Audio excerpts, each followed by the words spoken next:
I den her video, der skal vi se på, hvordan man undersøger vækst i GeoGebra ud fra nogle punkter. Altså vi har ikke funktionsforskriften, men vi har altså nogle koordinater, nogle punkter, som vi kan taste ind.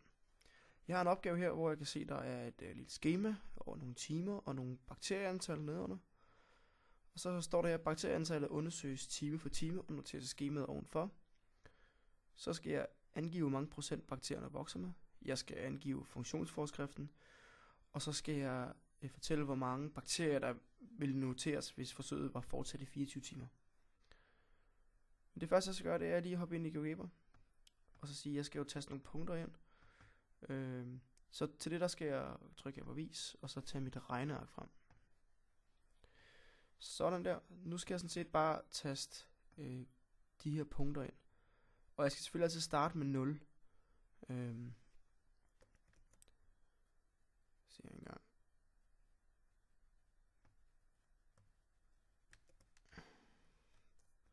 Der skal jeg stå 1, 2, 3, og 5. Sådan der. Jeg har lige tastet alle punkterne ind. Jeg har simpelthen bare ført dem over. Nu har jeg simpelthen alle de her punkter her. Nu skal jeg sådan set bare lave en liste for punkterne ind simpelthen. Så jeg markerer lige alle tallene her. Sådan der. Højreklikker og så trykker lav liste af punkter. De er her. Jeg kan bare ikke se dem, fordi de hedder jo noget med 1200 alle sammen. Så jeg skal lige køre den her lidt ned. Der kom de. Så kan vi se dem. Vi kan også godt se, at de buer en lille bitte smule. Og nu ved vi jo, at det er noget med bakterier, der vokser. Så det er en vækstfunktion, det her. I mit inputfelt her, der vil jeg gerne have den til ligesom at lave funktionsforskriften for mig. Så, eller i hvert fald sætte en streg igennem det. Så jeg skriver fit, FIT, og så vækst, eller bare V. Så kommer den her som et forslag. Trykker på den. Så spørger den, hvad det er for en liste, og det er jo liste 1. Står jeg op, det er liste 1, jeg gerne vil bruge. Så jeg skriver bare liste 1. Og trykker enter. Og så kommer der en fin rød streg, som vi også godt kan se buer lidt. Og nu bliver jeg spurgt om, hvor mange procent bakterierne vokser med. Og jeg skal også angive funktionsforskriften.